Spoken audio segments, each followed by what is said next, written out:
17 septembre 2025, dont 2 mois d'actualité au niveau de notre conseil municipal. La santé, on y viendra parce qu'on a un point sur la santé. Je laisserai donc Philippe vous présenter les derniers événements sur la santé qui sont très importants pour notre centre hospitalier. Ensuite, on a inauguré Picard, qui a fait une extension d'activité, et Orange, qui a ouvert une boutique dans la galerie marchande d'Intermarché. Au niveau des sports, nous avons eu le championnat départemental de la pêche pour les jeunes, qualificatif pour le championnat de France. Et ensuite, l'ouverture de la piste d'athlétisme. L'ouverture non officielle, mais nous avons ouvert la piste d'athlétisme et l'inaugurerons début décembre. Et je crois qu'on aura aussi un point que tu pourras évoquer, Philippe, là-dessus, sur le sport. On a eu aussi le bonheur et la joie de recevoir nos amis marocains, avec une délégation forte du Maroc, et ensuite la réception de collégiens italiens. Et nous sommes allés aussi à Maradi, puisque c'était les 35 ans, l'anniversaire de notre coopération avec Maradi, qui s'est mise en place il y a 35 ans. Ensuite, on a eu le festival des Jeux d'Arus, donc ça a été aussi une réussite, je crois, Hélène. Le marché des potiers, voilà, et un concert gospel qui a recueilli beaucoup de personnes, mais surtout le point important en matière culturelle de ces 2 mois, ça a été la présentation officielle de la saison théâtrale, puisque en fait aujourd'hui il y a 400, je crois, abonnements. 390 à aujourd'hui. Ah, aujourd'hui. Donc 390 abonnements pour en fait une jauge de 292 places. Pour vous dire le succès. Non, mais il y a le strapontin. Avec les strapontins, 270. Ah, d'accord. Voilà en fait le succès que rencontre cette programmation d'année en année, cette saison théâtrale. Vraiment, félicitations à toi, Hélène, bien sûr, et à tout le personnel qui t'accompagne dans cette belle aventure du théâtre. Au niveau patriotique, oui, vas-y. Si je peux me permettre, le festival Cinéma d'automne qui remporte également un très grand succès. Ah oui. Et oui, comme moi, j'étais à ce moment-là, je ne sais plus où, au Maroc ou en Italie, je ne sais rien. À Maradi. Donc, je n'ai pas pu en jouir. Au niveau patriotique, on a eu le cocktail de rentrée du 4e régiment étranger. Ensuite, le semi-marathon organisé par le 4e régiment étranger, où s'est illustré Philippe Greffier, dans cette course haletante. Ensuite, le souvenir français qui a déposé au monument.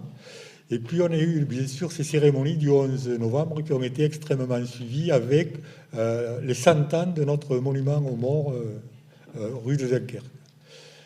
Et ensuite, la fête régimentaire du 4e régiment étranger avec la musique de la Légion étrangère, c'était la semaine dernière. Voilà.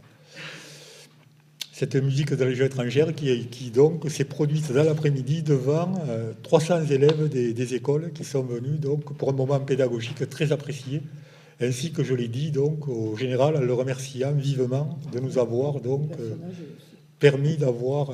et oui, il y avait Pierre Estève aussi. Voilà, donc il y avait une intergénérationnalité avec la Légion étrangère. Ça a été un super moment, m'a dit le chef de chœur et le chef de corps. Ensuite, on a eu en fait des forums et salons divers, dont le salon senior, le 20 septembre, cher à Jacqueline. Voilà, qui a connu aussi un très vif succès. Le salon des apprentis, ça a été en fait organisé par une association locale. Le forum insertion, Nicole.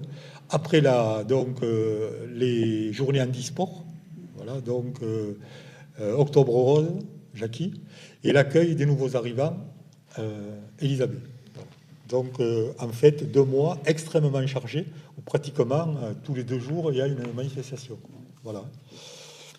Voilà pour notre activité, compte rendu d'activité de ces 2 mois. On va passer au conseil. Si je veux faire quand même une précision, donner une précision sur le marché, et vous avez vu que nous avons été en fait déférés devant le tribunal administratif suite à un arrêté que j'ai pris sur le marché. Alors cet arrêté, il a été pris il y a 14 ans. 14 ans. Pourquoi est-ce que j'ai pris un arrêté, moi, pour empêcher les personnes de distribuer les tracts sur le marché? Mais parce qu'il y a 14 ans, les commerçants du marché et donc leurs clients sont venus donc me trouver, parce que vous savez qu'on fait des points réguliers avec les forains. On fait des points pour voir comment se passe le marché, les places, etc., etc. Et en fait, ils étaient venus me voir en me disant, monsieur le maire, on n'en peut plus. C'est sans arrêt donc des tracts qu'on distribue et tout ça. On n'est pas là, nous, pour donc se faire sans arrêt interpeller, etc., etc. Bon. Donc, à ce moment-là, j'ai pris un arrêté, moi, en interdisant les tracts définis du marché et autorisant aux abords du marché. Voilà. Pendant 14 ans, aucune contestation, aucune politique, dizaines d'élections depuis. Et donc, les partis politiques se sont rangés à ça, les uns comme les autres. Il n'y a jamais eu aucun problème. Il va en témoigner, puisque donc il a participé aux dernières municipales. C'est dommage qu'il n'y ait pas Mondragon, là, j'aurais demandé de témoigner aussi. Mais il n'est pas là. Voilà, donc, en fait, aucun souci. Quelle n'a pas été notre surprise de voir que cet arrêté était déféré au tribunal administratif 14 ans après donc, qu'on l'ait pris. Voilà. Et rejeté, donc presque déposé, rejeté. Je veux dire, ça n'a fait qu'un. Voilà. Donc, je pense qu'ils se sont calmés, parce que ce matin, ils ne sont pas venus là. Voilà. Et c'est dommage qu'ils ne soient pas venus, parce que, en fait, j'aurais demandé à monsieur le député, s'il avait été là, donc, comme il était là la semaine dernière, si sa place, elle était sur le marché, ici, là, donc, ou si elle était à l'Assemblée nationale. Parce qu'aujourd'hui, à l'Assemblée nationale, il y a le projet de loi qui est voté. Et les députés, ils siègent tous les jours, donc, et ils ont eu 2 jours de repos. Voilà. Mais après, ils siègent tous les jours. Voilà. Donc, est-ce qu'un député, qui, normalement, on a interdit le cumul des mandats, est-ce qu'un député, sa place, aujourd'hui, elle est sur le marché à Castelnaudary, donc à soutenir des candidats ou des pseudo-candidats, parce qu'on ne le sait pas encore, ou sa place, elle est à l'Assemblée nationale pour voter ce qui est majeur pour notre pays, le projet de loi de finances. Voilà. Donc, je laisse ça à votre réflexion, et je la laisse aussi à la réflexion des personnes donc, qui sont venues nous rejoindre donc, sur les réseaux. Voilà. Parce qu'à un moment donné, il faut appeler un chat, il faut donc, les réalités, il faut les affirmer. Et voilà, quand on voulait le cumul des mandats, tout le monde s'en félicitait, donc on l'a levé, mais après c'est pour exercer la plénitude donc, de ses fonctions. Quand on est député et qu'on siège, on est à l'Assemblée, on n'est pas donc sur le marché à Castelnaudary. Voilà. On va me dire encore que, donc, mais non, voilà. Thierry, il y a peut-être quelque chose à ajouter. Bien que la veille, le dimanche, ils sont passés à mettre les boîtes aux lettres. Oui, oui. Oui. Après, bon, mais distribuer dans les boîtes aux lettres et tout ça, ils peuvent faire, en fait, ils sont libres de faire ce qu'ils veulent. En période préélectorale, ils peuvent faire ce qu'ils veulent. Mais se trouver donc, sur le marché quand l'Assemblée nationale siège, ça veut dire derrière qu'il est payé comme député. Il est payé, mais il n'y est pas. Alors, il est payé pourquoi? À un moment donné, on va appeler un chat un chat. Hein. Voilà, parce qu'on en a marre de recevoir des procès de ces gens-là qui n'arrêtent pas en fait, de se victimiser et de pointer donc, un doigt moralisateur sur tout le monde. Il faut arrêter, quoi. Il faut arrêter.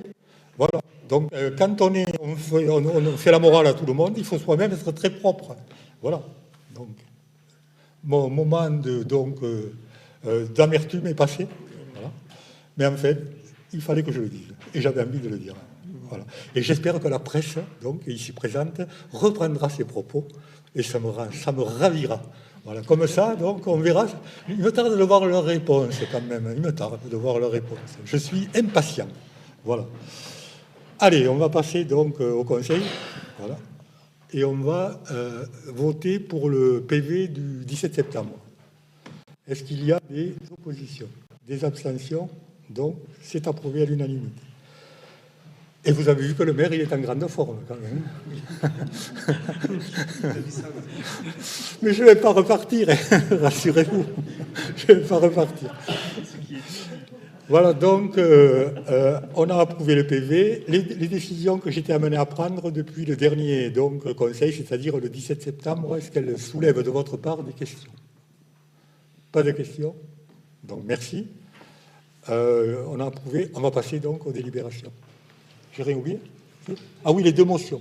Oui, vous avez sur la table, en fait, 2 motions qui nous ont été adressées juste après qu'on ait publié, en fait, notre recueil, notre synthèse. qui ne concerne un projet de loi de finances pour 2025, l'alerte sur la baisse drastique des financements du réseau des missions locales. Donc Nicole, qui vous le présentera, cette motion, parce qu'en fait, on est en train d'assécher les dotations aux missions locales.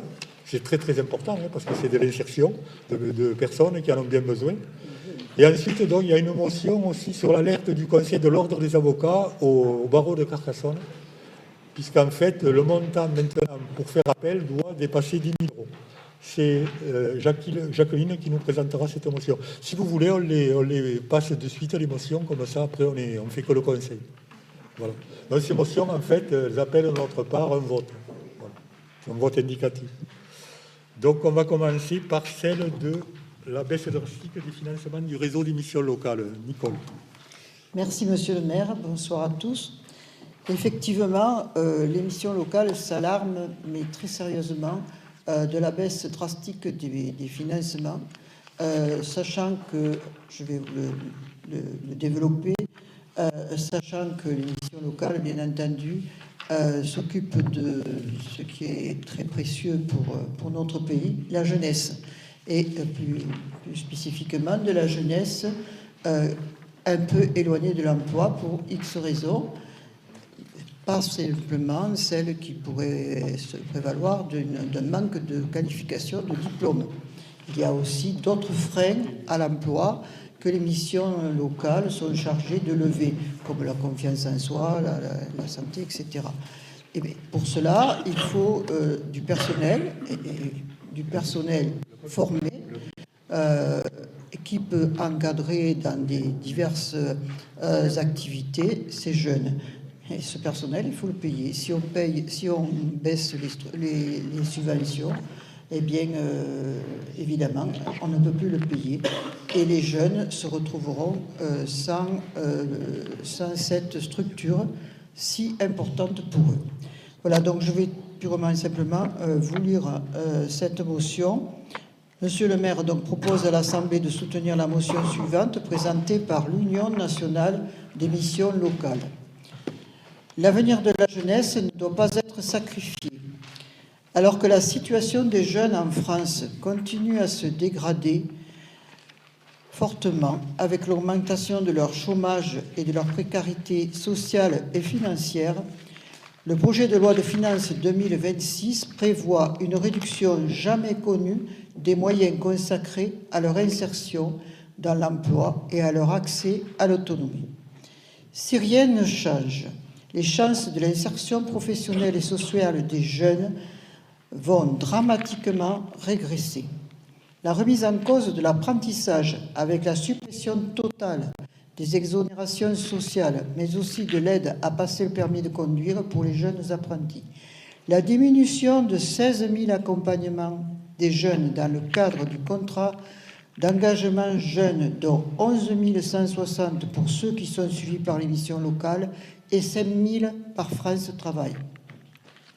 La suppression de près de 20 000 postes dans les dispositifs d'insertion par l'activité économique dont les jeunes étaient en partie bénéficiaires. La baisse dramatique des allocations ponctuelles accordées aux jeunes dans le cadre de leur parcours d'insertion, moins 53 millions d'euros sur 2 ans.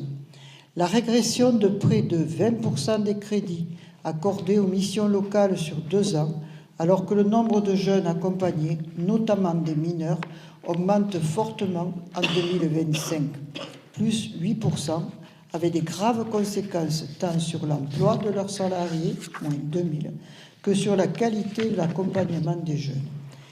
Les ponctions de près de 4,1 milliards d'euros sur les crédits des collectivités locales, financeurs structurels des missions locales, je vous rappelle que c'est donc les communautés de communes qui financent les missions locales à hauteur de 2 euros par habitant,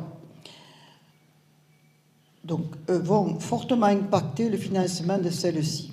Cet effort pourrait en réalité s'élever à plus de 8 milliards d'euros avec des coupes inscrites au projet de budget qui ne sont pas prises en compte par le gouvernement dans son calcul et qui impacteraient fortement les collectivités. L'Union nationale Mission locale, qui va lancer une mobilisation nationale d'ampleur de son réseau et de ses partenaires, demande avec insistance au gouvernement et aux parlementaires de réévaluer les moyens accordés aux missions locales, comme à l'accompagnement et à l'accès des jeunes à l'emploi. Préparons mieux ensemble l'avenir des jeunes et leur contribution à la compétitivité de notre économie. Au regard des éléments exposés, le Conseil municipal, donc si vous en êtes d'accord, soutient la motion présentée par l'Union nationale des missions locales. Est-ce qu'il y a des questions sur cette motion? Des observations? Donc je la mets au vote.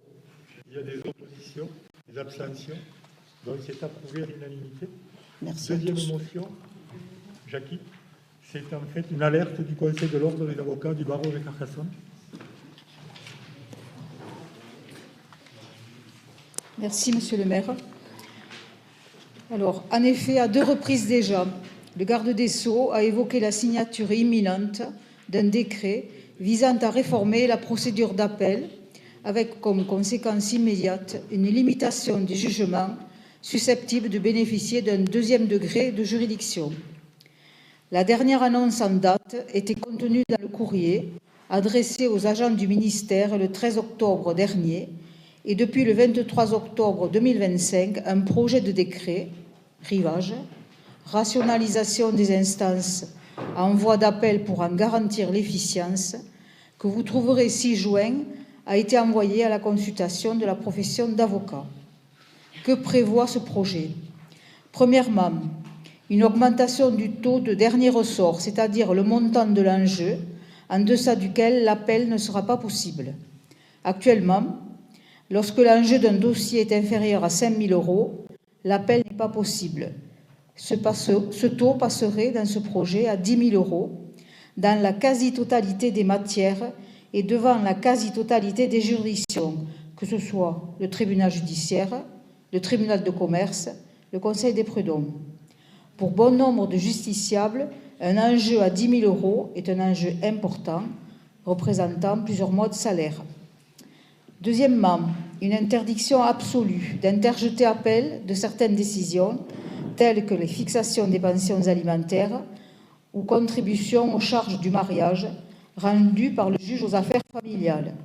Ces décisions non seulement impactent grandement la vie des justiciables, mais elles peuvent être rendues sans que les parties aient été assistées d'un avocat. L'absence de possibilité d'appel avec l'assistance d'un avocat fragilise la situation des justiciables qui se seront défendus seuls en première instance et n'auront pas obtenu gain de cause. Et troisièmement, en instaurant un mécanisme de filtrage qui permettra qu'un magistrat délégué par le premier président de la Cour d'appel décide que l'appel n'est manifestement pas recevable, sa décision va être soumise à la Cour de cassation en cas de contestation.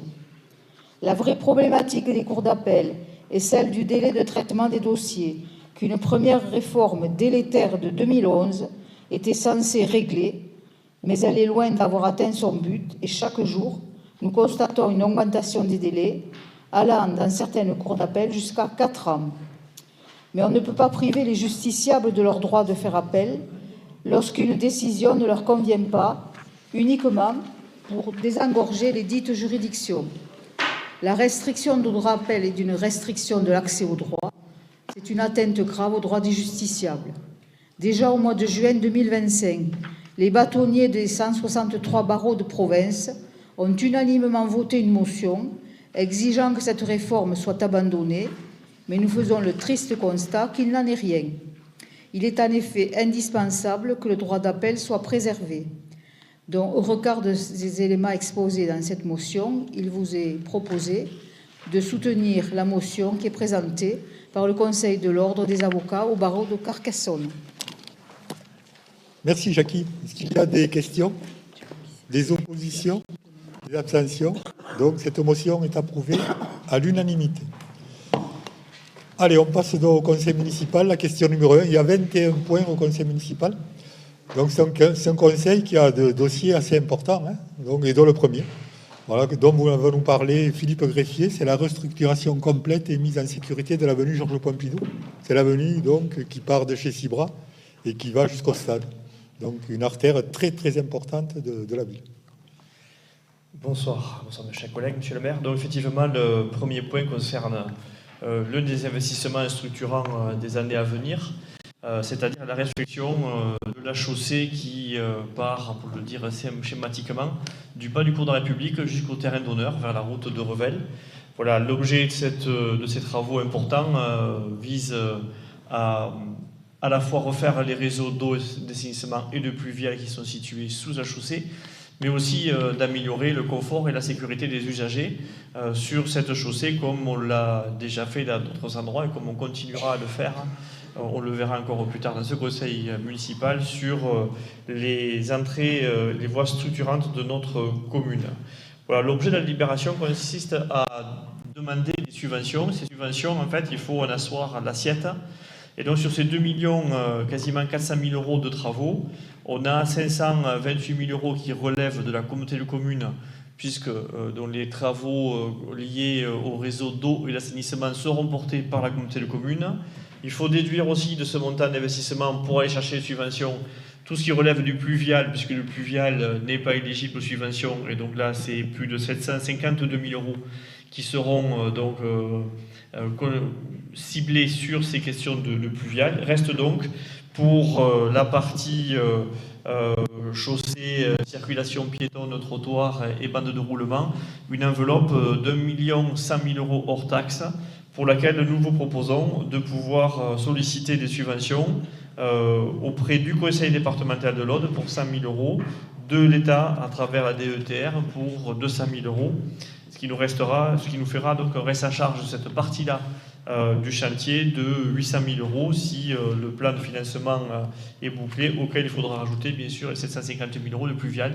Voilà, donc on commence ce conseil municipal avec un projet important qui va nous permettre d'améliorer encore une fois les conditions de circulation dans notre ville sur une artère principale et qui devrait démarrer dans l'année 2026. Voilà, donc merci Philippe, c'est effectivement un dossier très important. Alors en matière d'artère importante aussi, ce dimanche, nous avons été donc victimes. Mon cher Jean-François, merci pour ta présence sur place. Mais dorénavant, tu ne seras plus d'astreinte parce que chaque fois que tu es d'astreinte, il nous arrive donc une grande catastrophe. Voilà, donc en fait, il y a une maison qui s'est effondrée sur l'avenue Frédéric Mistral. Voilà, donc et cette maison nous a contraints à réglementer la circulation de manière drastique, d'autant qu'aujourd'hui, il y avait le marché. Donc il a fallu que tout dimanche, il y ait des échanges donc, avec le DG, le directeur des services techniques, donc, le premier adjoint et l'adjoint à la voirie, pour voir un peu comment on mettait en place cette circulation pour le lendemain, c'est-à-dire pour aujourd'hui. Voilà, en fait, aujourd'hui, il y a une expertise. Alors, dans un cas comme ça, comment ça se passe? Eh bien, en fait, la mairie saisit le tribunal administratif au fin de nommer un expert pour qu'il nous dise donc quel est le degré de danger de ce qui s'est passé, c'est-à-dire effondrement d'une maison et quelles sont les conséquences sur les maisons voisines qui sont collées à cette maison. Voilà. Donc l'expert nommé par le tribunal administratif est venu à 14h30 à Castelnaudary. Voilà, donc, et nous a préconisé un certain nombre de choses, donc, mais en nous permettant de sauvegarder la circulation par demi-chaussée, tous les jours, pendant 15 jours, puisque d'après l'évaluation qu'il a fait, donc, il y aurait 15 jours de travaux. Voilà, sur la maison qui a été donc touchée, 15 jours de travaux. En fait, bon, je crois que si c'est que ça, on en revient de loin, parce qu'on avait un peu peur que de renouvelle ce qu'on a connu rue du Collège, où on a fermé la rue pendant 1 an quand même. Alors je ne vous dis pas si on ferme pendant 1 an l'avenue donc Mistral, ce que ça aurait entraîné sur les rues collatérales, notamment les rues du bas. Voilà, donc là, on va avoir à gérer 15 jours, mais comme il y aura quand même de la circulation sur la moitié de la chaussée, ça permettra une circulation quand même assez normale, avec des gens qui feront leur présélection avant d'arriver quand ils le sauront, quoi. Puisque au bout d'un moment, vous savez que là, c'est difficile à circuler, et on prend d'autres solutions de circulation. Voilà, donc on s'en tire plutôt pas mal, parce qu'on avait quelques craintes. Voilà. Donc je redis, 14h30, l'expert est venu, il a constaté, il nous a dit que bon, il n'y avait pas un gros danger, mais qu'il y avait 15 jours de travaux à peu près à faire, et qu'on pouvait continuer la circulation sur une demi-chaussée. Voilà. Voilà, donc ça c'est tout nouveau, ça vient de tomber. Donc la presse, là, compte sur vous. Sacrée responsabilité. Je mets aux voix donc, cette restructuration complète et la mise en sécurité de l'avenue Georges Pompidou. Là aussi, alors là, les travaux vont être lourds et importants. Que nous a présenté Philippe Greffier. Est-ce qu'il y a des questions? Pas de questions? Des oppositions? Des abstentions? Donc c'est approuvé à l'unanimité. Et là, on va parler de la santé. Et donc, dans toute sa globalité, même si le point est précis, mais on peut étendre, parce qu'il y a des choses à dire. Donc, Philippe, comme tu maîtrises parfaitement le dossier de la santé, comme d'autres dossiers d'ailleurs, je te laisse la parole. Encore un sujet super important sur lequel on compte beaucoup sur la presse pour rendre compte, comme quasiment tous les sujets ce soir. Donc, soyez affûtés, il y a du boulot. Alors, le second point, donc, un point encore plus important que le premier, puisqu'il s'agit de l'extension de la maison de santé pluridisciplinaire située à André aussi. Donc il faut remonter quelques années en amont pour reprendre un peu l'historique. Il y a quasiment 10 ans, nous commencions à travailler déjà avec l'ensemble des soignants du territoire, qu'ils soient libéraux mais aussi hospitaliers, pour mettre en place une stratégie visant à faire face à ce que on présageait qui allait arriver, c'est-à-dire la question de la démographie médicale et donc du départ à la retraite de médecins généralistes sur l'ensemble du territoire comme partout sur le territoire national. Ce travail engagé il y a 10 ans maintenant nous a permis de construire un projet de santé pour le territoire. De ce projet de santé ont émergé plusieurs outils constituant une stratégie globale visant d'une part donc à permettre l'ancrage durable des soignants présents sur le territoire et d'être attractif pour de nouveaux soignants. Ça s'est traduit entre autres par la création de 2 maisons de santé pluridisciplinaires. Donc on a créé une MSP multisite. Donc la première maison de santé étant une maison de santé privée située devant la gare, la maison de santé Marfan. Et puis, en concertation bien sûr avec les soignants, nous avons aménagé une partie d'un internat de l'ancien lycée André aussi que nous avions récupéré grâce à la région et à l'action d'Hélène donc à ce moment-là, pour donc y aménager des bureaux visant à accueillir des soignants, médecins généralistes, mais aussi professions paramédicales, psychologues, etc. Voilà. Et donc un premier programme a vu le jour. L'inauguration a eu lieu il y a 3 ans maintenant. Et puis au fur et à mesure des années, et du travail que nous avons fait collectivement, avec aussi la chance que nous avons qui est que nos soignants soient pour la plupart, quasi-totalité d'entre eux, chargés de formation et donc accueillent des internes dans leur cabinet de libéraux. Mais au fur et à mesure, nous avons installé plusieurs médecins généralistes et nous avons eu l'occasion, dans les précédentes séances du conseil municipal, d'accompagner l'arrivée de ces nouveaux professionnels médecins généralistes en libéral par donc des dispositifs d'aide au loyer. Et puis donc nous avons dans ce cadre-là installé donc un dermatologue il y a quelques mois à Castelnaudary, et puis nous sommes en contact avec de nombreux autres professionnels qui souhaitent s'installer sur notre commune.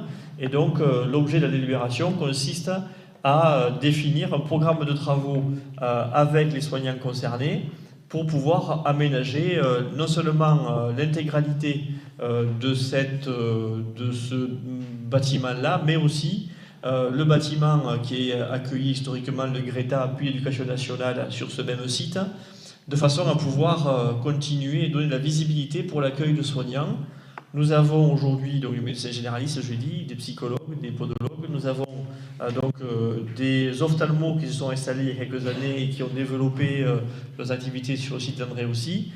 Nous avons à partir de cette semaine un cardiologue qui s'installe donc sur cette maison de santé pluridisciplinaire, qui sera suivi depuis ce matin, effectivement. Donc finalement on est bien coordonnés. Puis rapidement arrivera donc le professeur Amar, qui est professeur de cardiologie au CHU de Purpan, puis un troisième cardiologue qui nous arrive de Carcassonne. Ce petit monde travaillant ensemble avec l'hôpital va nous permettre, à partir du 1er janvier, d'avoir un service d'hospitalisation de jour en cardiologie au sein de l'hôpital de Castelnaudary, ce qui nous permettra, entre autres, de faire notamment tout ce qui est effort au sein de l'hôpital de Castelnaudary, donc renforçant l'attractivité et l'offre de soins sur notre territoire. Comme les projets sont aussi nombreux dans ce domaine-là, nous avons encore fait le point lors du conseil de surveillance de l'hôpital la semaine dernière, et donc le top départ des millions d'euros de travaux de l'hôpital pour pouvoir demain accueillir l'IRM et réaménager et moderniser intégralement la partie liée à l'imagerie médicale et donc aux urgences devrait démarrer le début du premier trimestre 2026. Voilà, donc avec là, donc nous allons ici aménager les locaux pour le cardiologue, qui en même temps est en train de construire son propre bâtiment sur le parc André aussi, où il va donc à terme au mois de juillet donc organiser des consultations. Et lorsqu'il Parc Nicolas Appert, pardon, je m'y perds à force. Donc, sur Nicolas Appert, donc, il construit un bâtiment de 1000 m² dans lequel il va dérouler ses activités. Il installera au mois de juillet. On profitera de son départ pour faire les travaux qui seront prévus dans le cadre de cette délibération qu'on vote ce soir.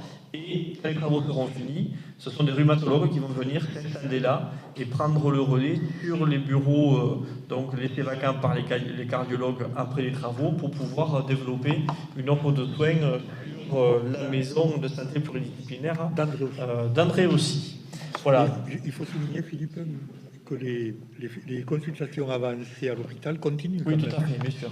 Donc, et toutes ces nouvelles offres de soins s'inscrivent en complément et pas en remplacement n'existe déjà. Donc, toutes les consultations qui ont lieu à l'hôpital, où je vais consulter avancée, de cardiologie comme en pédiatrie, puisque nous avons aussi un pédiatre qui est à l'hôpital, donc continuent à exister. Donc, vous voyez, sur notre territoire, on a une avancée très forte en matière d'offres de soins.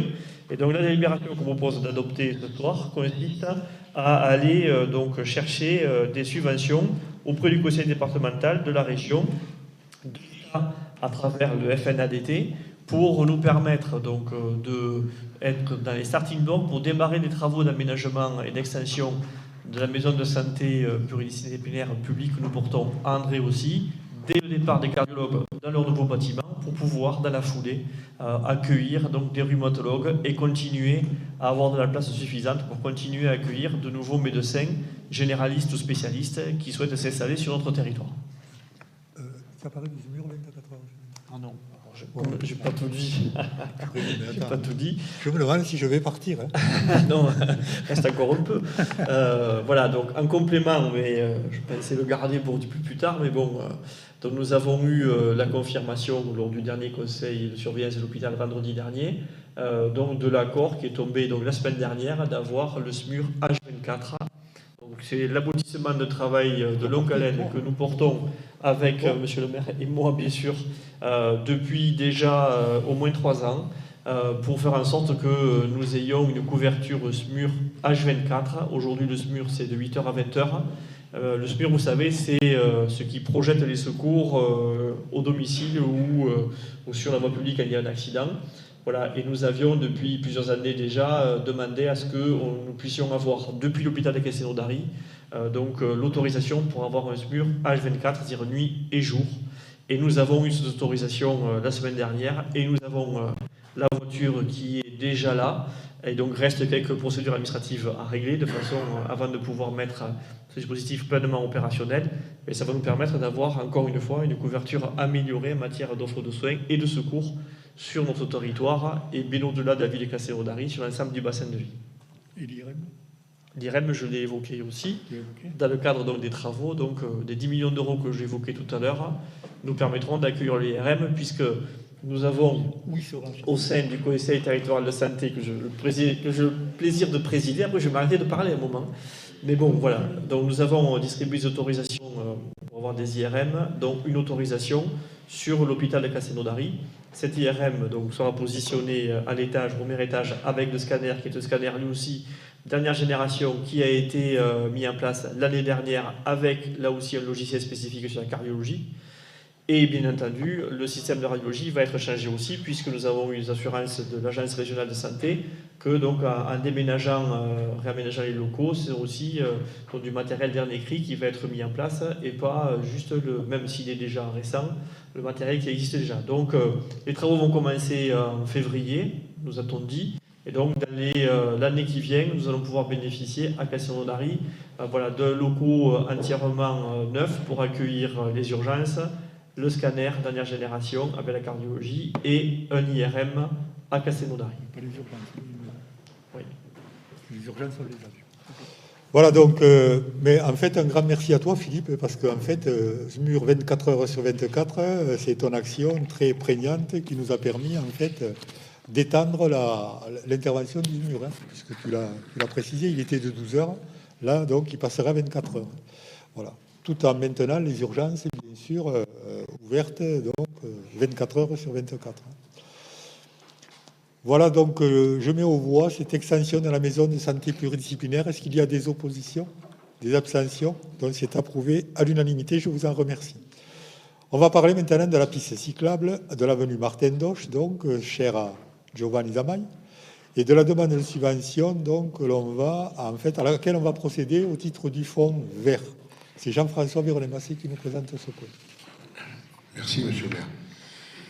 Dès 2013, la ville de Castelnaudary a réalisé un schéma cyclable et mode doux comportant 16 itinéraires permettant de développer l'économie touristique, valoriser l'environnement, le cadre de vie des habitants et du touriste, mais aussi d'améliorer et faciliter les déplacements en mode doux des différentes zones de la commune. Plusieurs itinéraires ont pu être réalisés. Le dernier chantier en date est la jonction entre le rond-point de la Porteuse de Cassoulet et le giratoire de sortie d'autoroute. Une piste cyclable et un cheminement piétonnier afin de sécuriser les utilisateurs, que ce soit les piétons, les cyclistes ou à trottinette.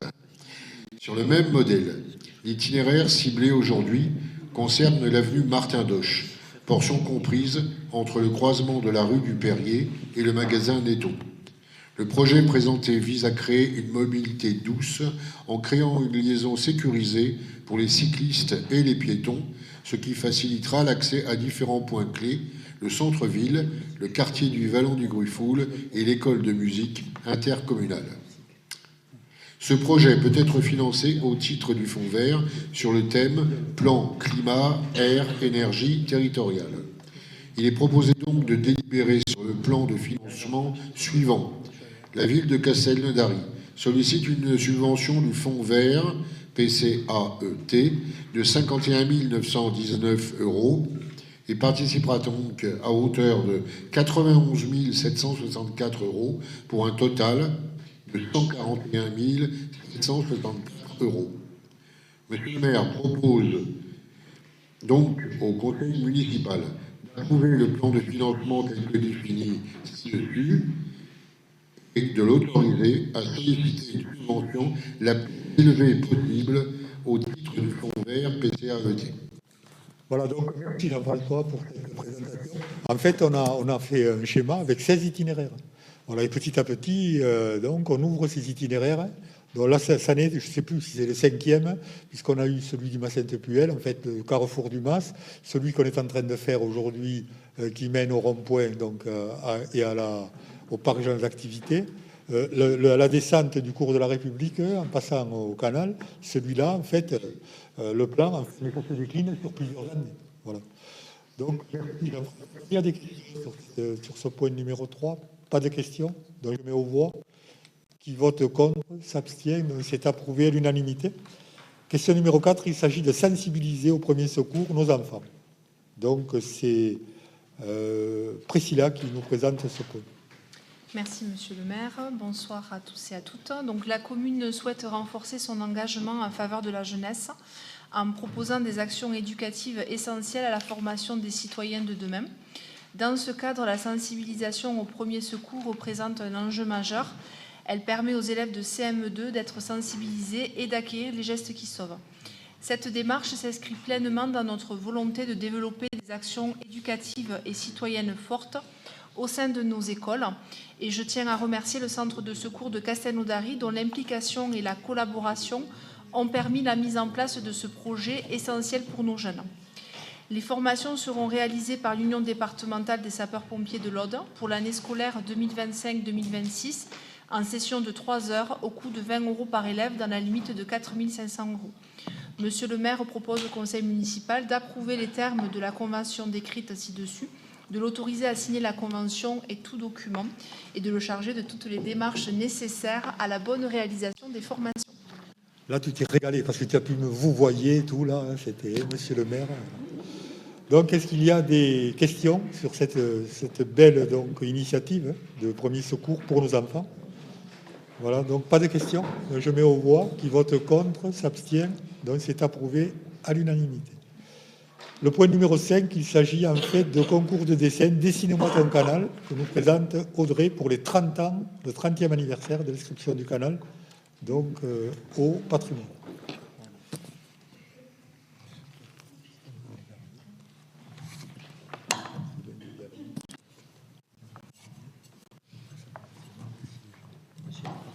Merci.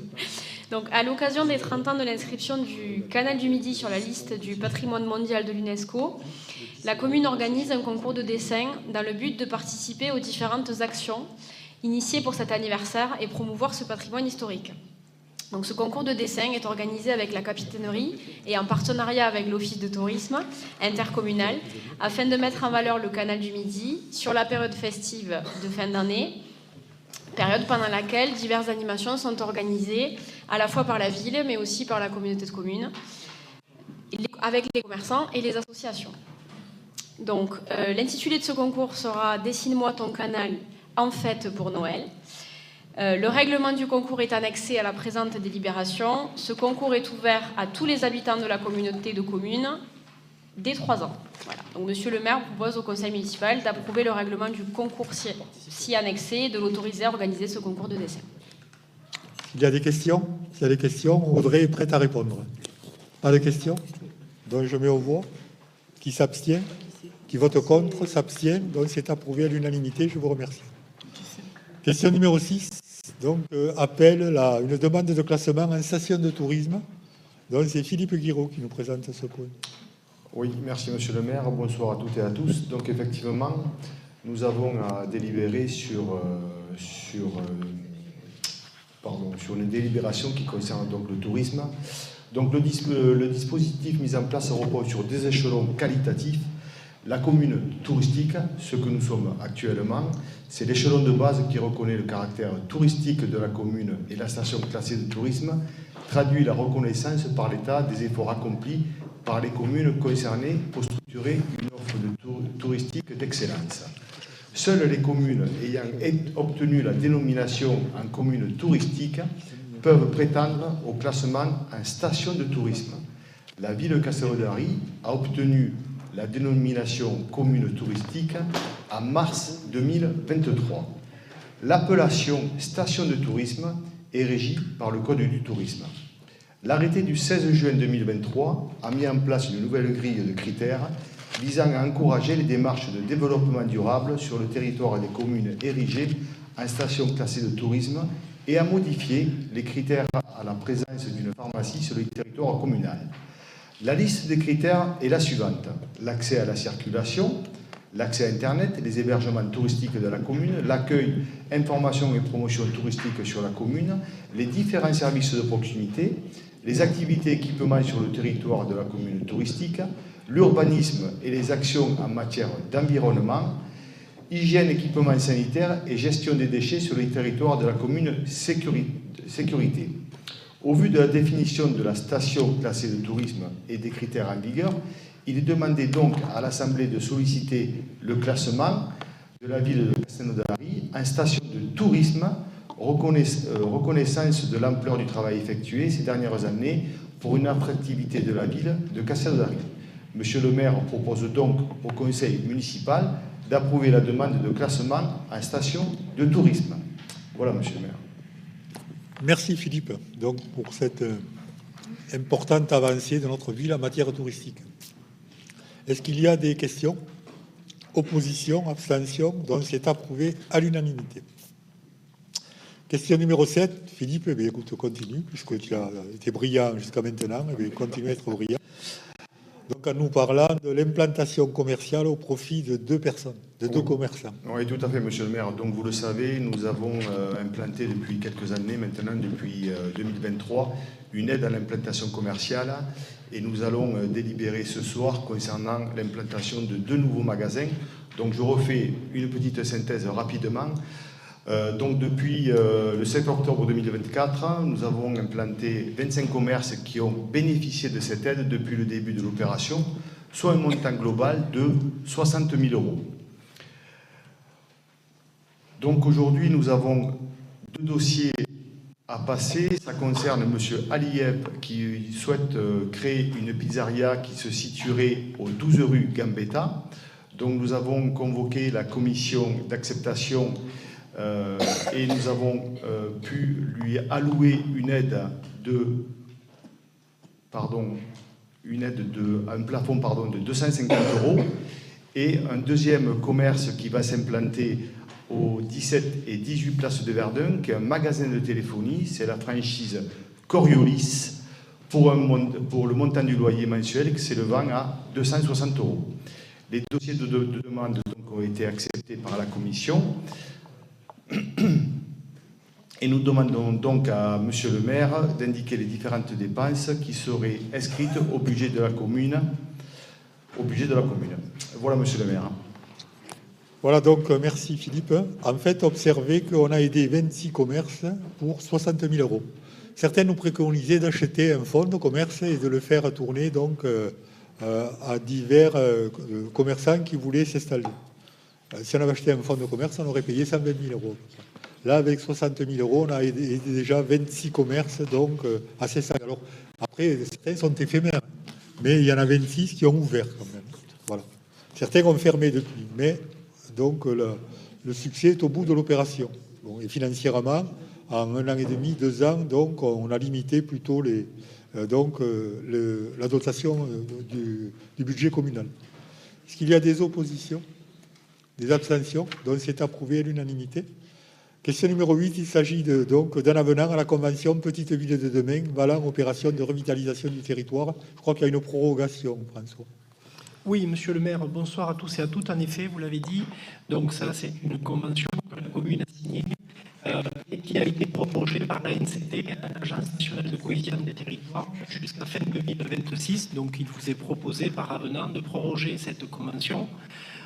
Et en faisant ça, on aligne aussi, parce que cette convention, Petite Ville de demain, voulue par l'État, en contractualisation avec les communes, elle vaut aussi ce qu'on appelle ORT, Opération de revitalisation territoriale. Donc en faisant ça, on aligne les dispositions relatives à l'ORT jusqu'à fin 2028 en concordance avec l'opération Bourg-Centre. Ça, l'opération Bourg-Centre, c'est les actions qui sont portées par la région Occitanie. Alors il faut quand même rappeler, donc tout ça est un peu administratif, mais c'est important, que ce dispositif de contractualisation avec l'État, il repose sur des actions prioritaires qui correspondent au renouvellement de l'habitat en centre-ville. On sait qu'il y a des enjeux, monsieur le maire a rappelé l'actualité, la valorisation du patrimoine, mais aussi le développement économique et touristique commercial en centre-ville, la requalification des espaces publics, le déploiement de l'ensemble des mobilités et des connexions. Et à cela a été adjoint notamment le développement sécurité et sûreté dont s'occupe Philippe Greffier pour montrer que nos actions, elles sont transversales sur le centre.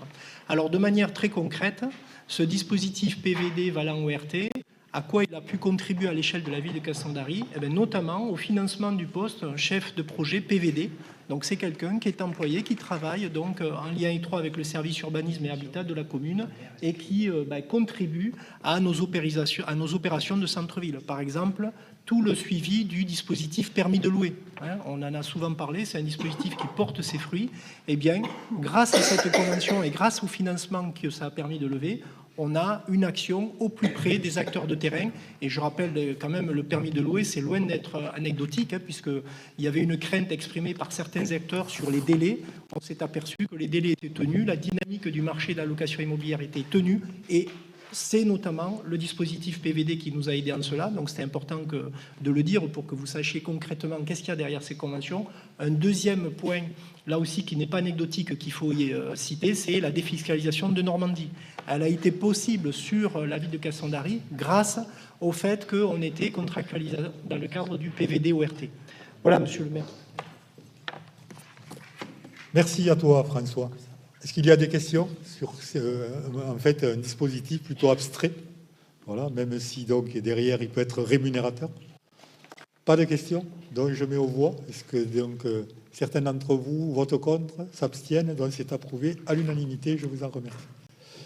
Question numéro 10, il s'agit d'une servitude de passage. Donc on nous présente Jean-François Vérolin-Massé, une servitude qui doit porter sur 3 mètres sur 25 mètres. Avant, il y a Numéro 9. J'ai sauté quelque chose? Oui, l'OPARU. Ah oui, d'accord. Non mais bon, fais la servitude et après. Ah non mais non, alors non, puisque tu as le micro, tu le gardes. Donc François, puisque c'est toi qui dois présenter ce point. Oui.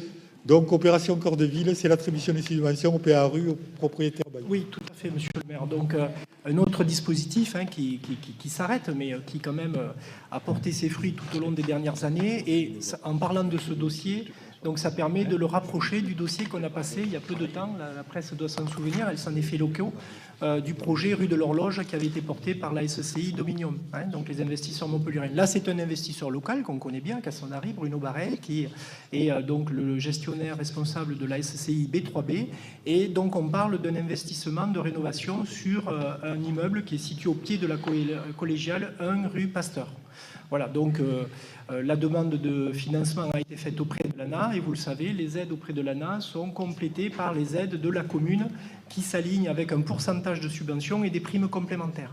Donc le montant des travaux subventionnés ici, c'est 200 000 € et ce qui lui permet donc d'émerger dans le plan de financement à hauteur de 124 000 € avec une contribution de l'ANA qui est à hauteur de 79 000 € et une contribution de la commune à hauteur de 45 000 €. Donc ce qui est quand même significatif, mais avec la SCI Dominium, la SCI B3B portée par Bruno Barret correspond aux projets qui ont le plus investi sur le centre-ville et donc qui ont pu bénéficier des aides de l'ANA et de la ville les plus importantes. Je rappelle quand même que les 4 appartements qui sont produits grâce à cette rénovation sont 4 appartements avec des surfaces assez confortables, je veux le dire, ça représente plus de 225 mètres carrés sur 4 appartements, donc ça veut dire que c'est des surfaces très correctes, de l'ordre de 50 à 60 mètres carrés en moyenne, plus 120 mètres carrés d'annexes. Donc je dis ça parce qu'on a mis en place le permis de diviser pour éviter le découpement en de trop petits logements. Ici, on a une belle opération avec une surface moyenne en logement de 50 à 60 mètres carrés, plus 20 à 30 mètres carrés des annexes. Les annexes, c'est des celliers, des locales à vélo, donc ça permet d'avoir une surface plus confortable. Donc c'est un bel exemple de réalisation que nous aura permis ce dispositif au PARU. Et donc évidemment, on est fiers de pouvoir porter cette opération et remercier l'investisseur local qui est Bruno Barret. Oui, en fait, Bruno qui a perdu sa maman ce week-end, là, qui en adresse nos plus affectueuses pensées. Voilà. C'est en fait un ancien hôtel particulier qu'il a rénové. Absolument. Voilà. Est-ce qu'il y a des questions sur ce point? Des oppositions? Des abstentions? Donc c'est approuvé à l'unanimité. Voilà la question numéro 10, mon cher Jean-François. Il s'agit de cette servitude donc, sollicitée par une filiale d'Enedis. Merci, monsieur le maire.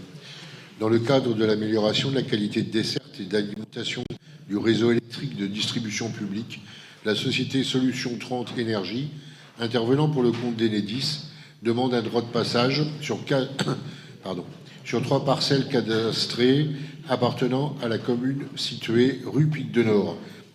Cette rue est perpendiculaire à la rue des Potiers. Une convention est nécessaire pour fixer les modalités techniques et juridiques de la servitude de passage sur ces parcelles.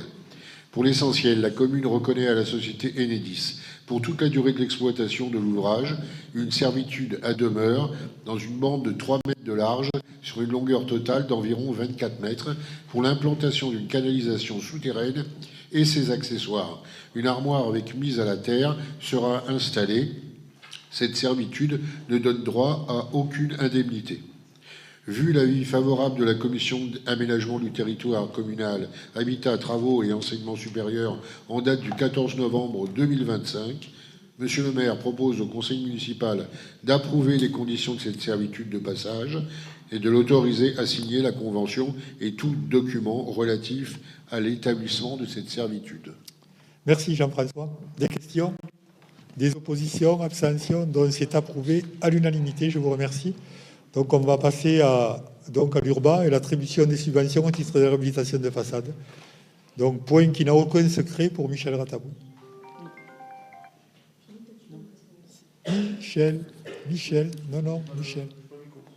Michel, tant pis, il fallait me le dire. Et Michel, tu es spécialiste des façades, toi, attends. Oui, dans le temps.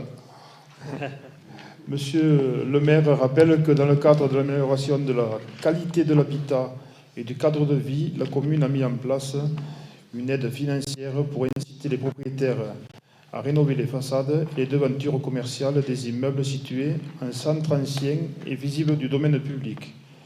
Les travaux étant conformes aux prescriptions et aux devis déposés, monsieur le maire propose d'attribuer les subventions aux propriétaires concernés pour un montant de 13 851,44 €, conformément au tableau présenté en annexe, ce qui porte le montant total des subventions payées en 2025 à 75 193,13 €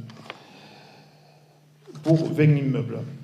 Vu l'avis favorable de la commission communale d'aménagement du territoire communal et habitat du 14 novembre 2025, monsieur le maire propose au conseil municipal d'attribuer en vue des dossiers de demande de paiement déposés des subventions au titre de l'aide de la réhabilitation des façades au montant de 13 851,44 €. De préciser que les dépenses seront imputées au budget investissement de la commune. Ouais. Merci, monsieur le maire. Donc, non, c'est moi qui te remercie, Michel. En fait, les 4 personnes sont Madame Groud de Beaufort, Monsieur Zanella, Monsieur Fabreau et Madame Vessière. Voilà, donc pour 13 000 €. Donc, ce point a été présenté par le meilleur ouvrier de France, donc en son temps, qui s'appelle Michel Ratabou. Est-ce qu'il y a des oppositions, des abstentions? Donc, c'est approuvé à l'unanimité. Question numéro 12. Alors là, c'est Philippe Guiraud qui nous la présente avec l'attribution des locaux suite à l'appel à candidature sur notre pépinière de commerce.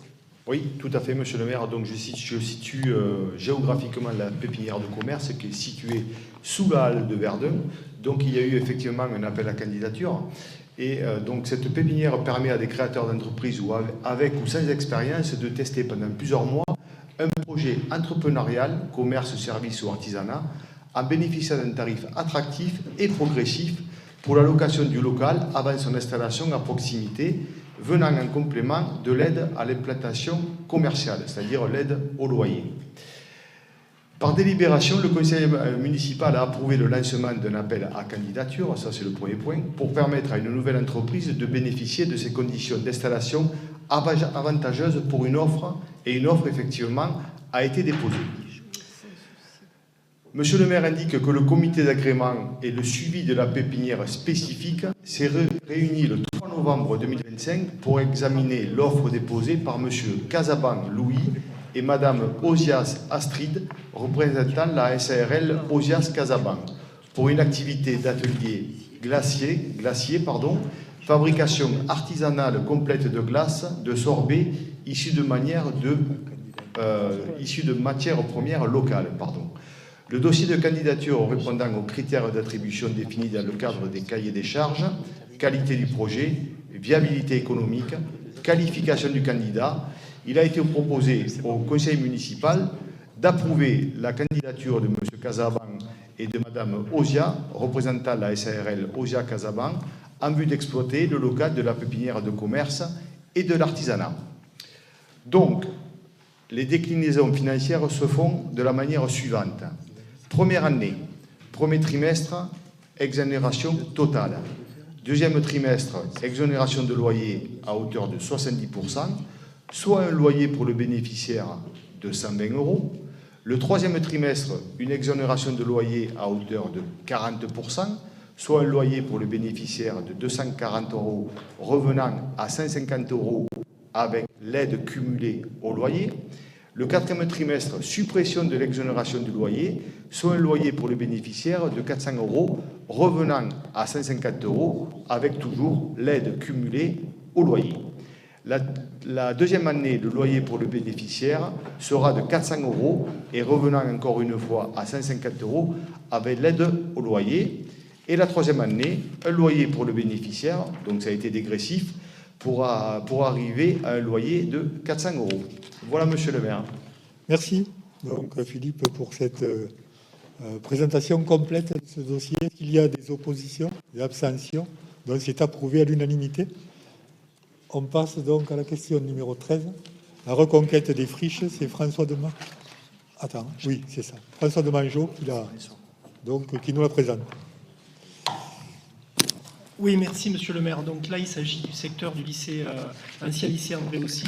Donc la commune a été lauréate d'un appel à projet reconquête des friches par la région Occitanie. Par ce fait, on sollicite par le biais de cette délibération une subvention à la région Occitanie pour l'étude. Alors il faut savoir que l'étude a déjà démarré, puisque évidemment les élus sont déjà mobilisés avec le bureau d'études montpelliérain qui fait un travail de grande qualité. D'ailleurs, c'est absolument stratégique, puisque je rappelle que cette opération de reconquête, de requalification urbaine au niveau de l'André aussi, c'est sur quand même un secteur entier qui est très important. C'est un peu l'équivalent de la reconquête de l'ancienne caserne Tuffery, avec une réflexion sur la partie urbain, logement, stationnement, espaces verts, locaux pour les associations. Donc c'est un projet absolument stratégique sur lequel on travaille, et donc avec l'étude en question qui a déjà été démarrée, pour lequel on pourra solliciter donc le financement à la région.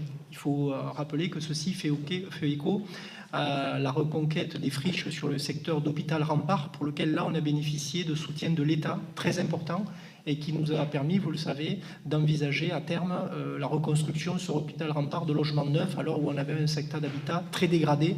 Et on sait à quel point c'est sensible de pouvoir évidemment soutenir les secteurs pour lesquels notamment l'habitat peut être en grande difficulté. Voilà, merci monsieur le maire. C'est nous qui te remercions, François, pour la qualité de ta présentation. Est-ce qu'il y a des questions, des oppositions, abstentions? Donc c'est approuvé à l'unanimité. Question numéro 14. Donc il s'agit en fait de réduire les déchets de produits du tabac dans l'espace public, et c'est donc Priscilla qui va nous dire comment il faut faire. Merci Monsieur le maire. Donc la commune est invitée à rejoindre un programme proposé par l'éco-organisme Alcom visant à limiter la pollution causée par des mégots et autres déchets liés au tabac abandonnés dans l'espace public. Donc Alcom s'est agréé par l'État depuis 2021 et s'est chargé d'accompagner les collectivités pour réduire justement cette pollution dans le cadre de la responsabilité élargie des producteurs de tabac. Donc l'engagement de la commune dans le contrat, ça va être de réaliser un état des lieux des zones où les mégots sont concentrés et des cendriers de rue, mettre en place une stratégie de communication grâce aux kits de sensibilisation fournis par Alcom, établir des arrêtés municipaux sanctionnant le jet de mégots et réaliser un bilan annuel des actions menées. Et l'engagement d'Alcom, ça va être de fournir des kits de sensibilisation et de verser un soutien financier annuel destiné au nettoyage selon un barème dépendant du type de collectivité. Donc le barème applicable pour les communes touristiques, dans ce qui est le cas de notre ville de Castelnaudary, le soutien s'élève à 1,58 € par habitant et par an. Monsieur le maire propose au conseil municipal d'approuver la signature du contrat entre la ville et Alcom pour la durée de l'agrément et de l'autoriser à signer le contrat ainsi que les documents concernant ce sujet. Quelle magistrale présentation.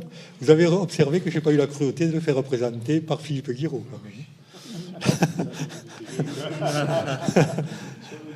Appréciez mon élégance. Est-ce qu'il y a des oppositions, des abstentions? Donc c'est approuvé à l'unanimité. Allez Ravière, à toi donc, pour nous présenter la question numéro 15, où en fait on subventionne à l'achat de récupérateurs d'eau pluviale. Merci monsieur le maire. Donc monsieur le maire, rappelle la délibération du conseil municipal du 11 décembre 2024 relative à la mise en place d'une aide financière au profit des habitants, propriétaires privés et locataires, s'équipant d'un récupérateur d'eau de pluie. après le dépôt de dossier de M. Buller et Mme Buller pour l'installation de 3 récupérateurs d'eau de pluie hors sol pour un montant de 417 et le dépôt étant conforme aux prescriptions, M. le maire propose d'attribuer une aide d'un montant de 250,20 €, sachant que les 3 récupérateurs sont à un montant de 417 €. On rappelle toutefois cette subvention qui date depuis 2 ans s'élève désormais à un montant de 3 125 € pour 28 installations sur 2 ans. Monsieur le maire propose au conseil municipal d'approuver et d'autoriser le versement d'une aide d'un montant de 250,20 € et précise que ces dépenses, bien entendu, seront imputées sur le budget 2025. Merci Rabière. Donc en fait, c'est un dispositif sans prétention qu'on avait mis en place il y a 2 ans, et puis finalement qui rencontre un grand succès. Nous en sommes très heureux.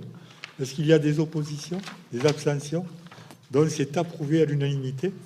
Maintenant, c'est Michel qui va vendre les bijoux de famille, puisqu'il vend aux enchères des matériels réformés.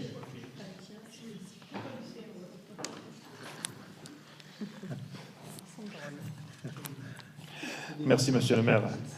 Monsieur le maire informe le conseil municipal qu'à la suite des acquisitions de matériel et véhicules, divers équipements et matériels roulants ont été réformés et peuvent être vendus. Monsieur le maire rappelle qu'à l'Assemblée, la signature du contrat cadre fourniture d'accès à la plateforme moniteur des ventes avec solution de paiement pour la vente de matériel et véhicules réformés. Les articles pourront être vendus dans l'unité ou en lot.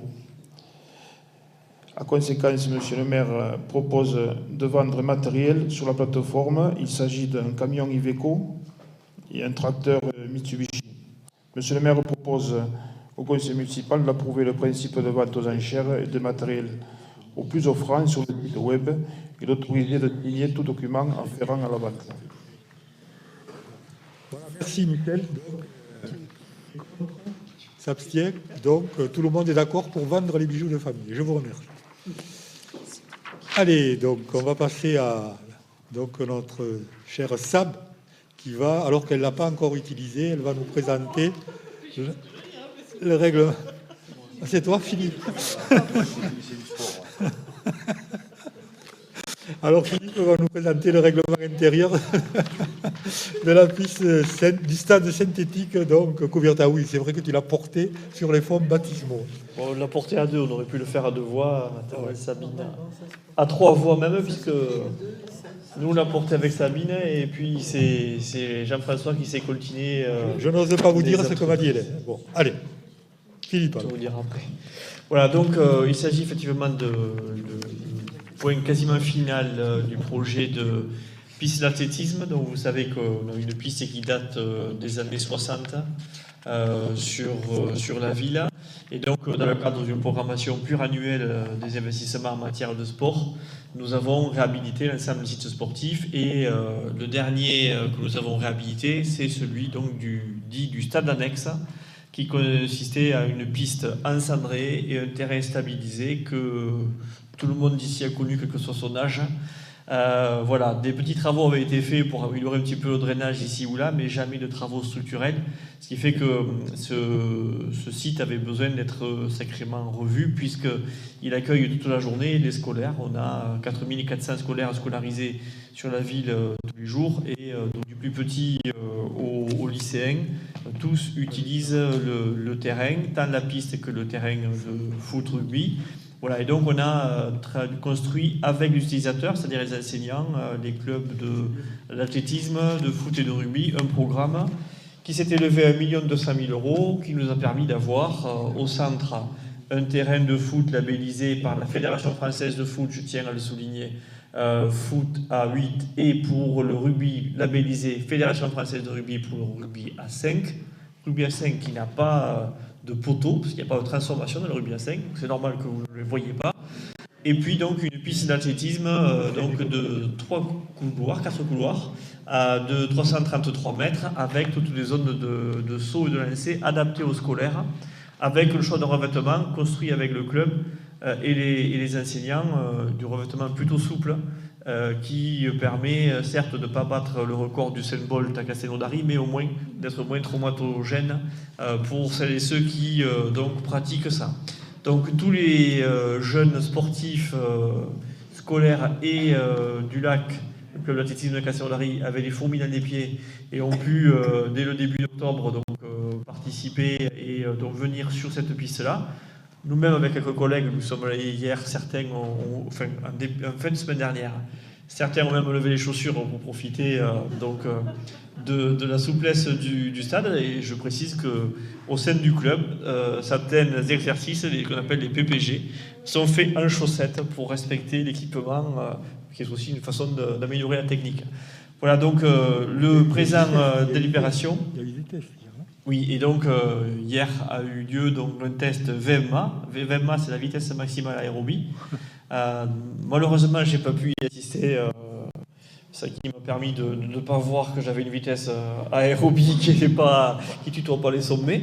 Mais bon, voilà, ils étaient quand même une quarantaine à tourner autour de l'anneau pour s'étalonner et préparer leurs entraînements à venir. Voilà, donc l'ouverture au public se fera le début décembre, puisque nous avons encore quelques petits aménagements à faire. L'inauguration autour du 6. Rendez-vous est déjà pris avec l'ensemble des clubs pour participer à cette inauguration. Et puis, donc, le règlement fixe, puisque donc, c'est un équipement de qualité, fixe les modalités et l'utilisation, en sachant que l'utilisation est principalement centrée sur les scolaires, ouverte au club, mais aussi au grand public, puisque le public a pas moins de 28 heures par semaine d'ouverture de la piste au public pour pouvoir donc pratiquer la course à pied ou d'autres disciplines. Voilà, donc ça sera à partir du mois de décembre, je crois à partir du 6, que nous allons pouvoir ouvrir au grand public. Mais d'ores et déjà, les scolaires et les clubs peuvent en bénéficier. C'est un équipement qui transforme le site et qui permet à l'athlétisme, je vois que Thierry confirme puisqu'il est bien placé pour savoir avec son engagement au sein du club. Voilà, l'ensemble des athlètes et des encadrants et des éducateurs sont ravis d'avoir un tel niveau d'équipement sur notre ville, ce qui nous permettra aussi accessoirement d'accueillir les championnats départementaux de l'athlétisme, puisque les championnats de l'Aude de l'athlétisme ont souvent lieu dans les PO, puisque aucune commune de l'Aude ne daigne faire de place sur une piste digne de ce nom. Donc à Castelnaudary, on pourra accueillir ces compétitions-là, et le comité régional d'athlétisme comme le comité départemental, à qui nous avons présenté ce projet, sont ravis, enchantés, nous remercient, nous félicitent pour ce bel investissement, 1 200 000 €, au moment où au niveau national, donc beaucoup de gens, à l'unanimité même, protestent contre la suppression des crédits du sport. Et nous, à Castelnaudary, on continue à permettre à nos jeunes sportifs et les moins jeunes de pouvoir pratiquer dans des conditions sans cesse améliorées. Voilà, merci Philippe. Donc, en fait, on n'a pas fait le lancement du marteau sur le terrain synthétique parce qu'il risquait d'atterrir dans la villa de chez Philippe Guiraud, là, donc, qui n'était pas loin. Donc, on a négocié avec Philippe, on n'a pas fait le lancement du marteau, on a fait le lancement du javelot, finalement. Philippe, je ne sais pas si tu vas être gagnant. Je ne sais pas. Donc, est-ce qu'il y a des oppositions, des abstentions? Donc, c'est approuvé à l'unanimité. Je voudrais aussi remercier, quand même, féliciter Jean-François Verlet-Masset, qui a suivi les travaux, donc, scrupuleusement, en permanence. Donc, merci à toi, Jean-François. Question numéro 18 que nous présente, donc, Hélène. Donc, la délibération, effectivement, la délibération 18, c'est une délibération qui est présentée tous les ans et qui concerne la demande de subvention pour le projet artistique du théâtre municipal des Trois Ponts pour la saison 2025-2026 et l'année 2026. Donc, vous rappelez peut-être, c'est l'occasion de rappeler que nous proposons chaque saison une programmation pluridisciplinaire, théâtre, cabaret, danse, musique, et avec des spectacles aux univers artistiques très variés. L'objectif est de satisfaire un public le plus large possible et toujours avec une exigence de qualité. Monsieur le maire le rappelait tout à l'heure, le succès est au rendez-vous et sur cette saison 2025-2026, particulièrement, puisqu'on enregistre aujourd'hui 390 abonnés pour une jauge de 270 places. On a une augmentation constante, en fait, du nombre d'abonnés.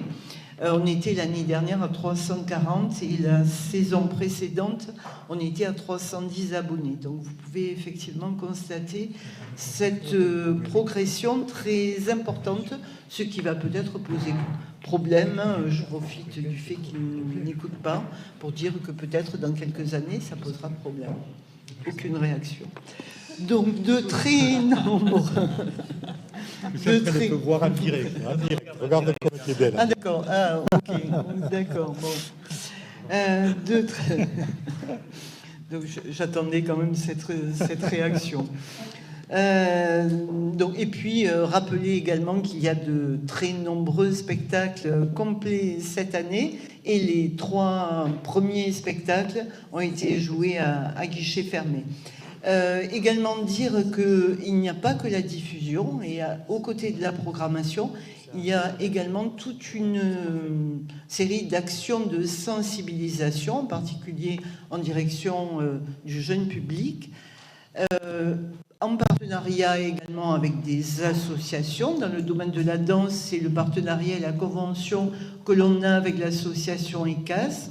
Pour revenir sur le jeune public, pas mal d'événements également, et le festival Castelmum, qui est la magnifique création, invention de Priscilla, et qui là aussi remporte un grand succès.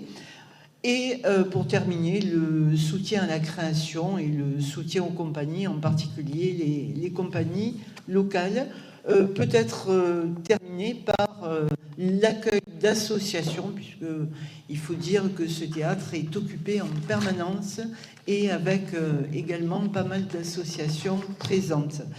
Donc en clair, Monsieur le maire sollicite du conseil municipal l'autorisation de procéder aux demandes de subventions auprès du conseil départemental de l'Aude, conseil régional d'Occitanie, donc qui nous soutiennent depuis le début et sans qui on ne pourrait pas porter ce type de projet, de Réseau en Seine Occitanie, également de la DRAC en particulier, dans le domaine de l'éducation artistique et culturelle en direction du jeune public. Voilà, donc Monsieur le maire propose au conseil municipal d'approuver le plan de financement que vous avez dans les documents.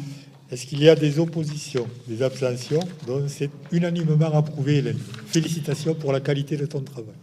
Merci, monsieur. Point 19. À toi. Point 19. Donc en fait, le point 19, c'est dans la continuité de la précédente délibération. Je rajouterai simplement que la programmation donc, du théâtre est élaborée également avec différents partenaires, dont le lycée Germain-Tillon. Et cette délibération numéro 19, c'est une demande de subvention auprès de la DRAC Occitanie pour la convention de partenariat entre le lycée Germain-Tillon et la ville. Le lycée Germain-Tillon, donc vous le savez, propose un enseignement de spécialité en classe de première et terminale. Pour vous donner un ordre d'idée, l'enseignement de spécialité, c'est, je parle sous le contrôle d'enseignants qui m'écoutent avec, voilà, en me disant peut-être en COEF 6 au bac, donc un enseignement très important. Et également des options facultatives, et là on est sur des COEF un peu moins importants. Donc au-delà de ces enseignements artistiques dispensés, il faut un partenariat avec un établissement culturel pour développer la pratique culturelle, aller voir des spectacles, rencontrer des artistes. Et c'est le Théâtre des Trois Ponts qui est cet établissement partenaire. Donc il faut que ce soit accepté à la fois par la DRAC et par l'Éducation nationale, par le rectorat. Donc je dirais que c'est une reconnaissance pour le travail qui est réalisé par le théâtre et par la ville. Donc à ce titre, la ville doit déposer une demande de subvention auprès de la DRAC pour financer les intervenants. Donc financièrement, pour la ville, c'est une opération blanche. C'est subventionné donc à hauteur de 16 100 euros par la DRAC, et c'est complété par le lycée à hauteur de 2200 euros. Donc c'est un budget de 17 300 euros. Donc il convient d'approuver ce plan de financement et d'autoriser Monsieur le maire à procéder aux demandes de subvention auprès de la DRAC Occitanie. Voilà, donc est-ce que vous m'autorisez? Il y a des oppositions, des abstentions, donc c'est approuvé à l'unanimité. Et immédiatement, je cède la parole à Chantal, qui va nous parler de la participation communale aux frais de fonctionnement de l'école privée Jeanne d'Arc. Oui, merci Monsieur le maire.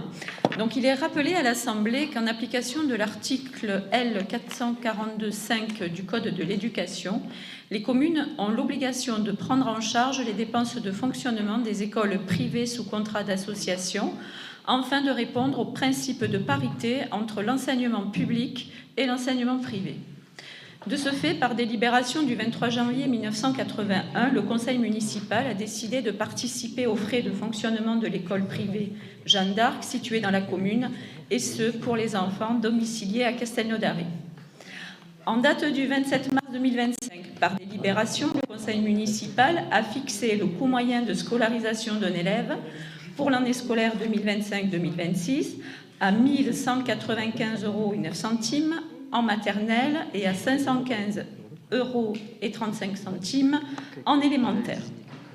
Cependant, l'article 3 de la Convention prévoit une réactualisation de cette participation en fonction de l'indice des prix à la consommation au mois d'août de l'année en cours. Monsieur le maire sollicite donc le conseil municipal afin de réactualiser la participation de la commune aux dépenses de fonctionnement de l'école privée Jeanne d'Arc. Cette participation passe donc à 1 204,91 € par élève pour un effectif de 31 élèves en maternelle, soit 37 352,16 € et à 519,60 € par élève pour un effectif de 55 élèves, soit en élémentaire, soit 28 578,07 €, pour un montant total de 65 930,23 €. Monsieur le maire propose au conseil municipal de l'autoriser à verser à l'école privée Jeanne d'Arc ce dernier montant correspondant à la participation financière de la ville. Voilà, donc merci Chantal pour cette remarquable présentation. Est-ce qu'il y a des oppositions, des abstentions? Donc c'est approuvé à l'unanimité. Et on finit en apothéose, en triomphe, donc avec Jackie, qui va nous parler donc de la possibilité pour le personnel communal d'aller manger au Collège des Fontanilles. Merci, Monsieur le maire. Je vous rappelle que le Collège des Fontanilles ouvre déjà les portes de sa restauration aux élèves de l'école de Jean Moulin qui sont en CM2. Immersion qui va préparer en douceur leur entrée prochaine au collège.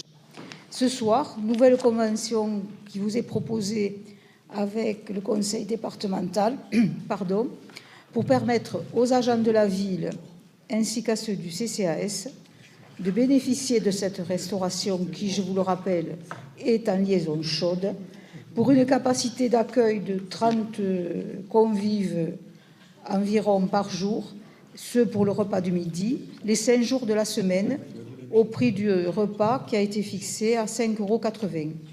Donc, cette convention pour une durée de 1 an, évaluable et renouvelable en tant que de besoin. Voilà. Merci Jackie donc, pour ce triomphal clôture de notre conseil municipal. Est-ce qu'il y a des questions sur ce point précis? Pas de questions? Donc, je mets au voix. Qui vote contre, s'abstient, donc c'est approuvé à l'unanimité. Je vous souhaite un excellent appétit. Souhaite une très bonne retraite donc au journaliste qui est ici présent. Quand ça sera le moment. Je pense que c'est ton dernier conseil. Le prochain, c'est le 15 décembre. Ah, tu ne seras pas là. Donc, bonne retraite à toi, Bruno. Et puis donc, excellente fin de soirée à vous tous et bon appétit. Et au 15 décembre.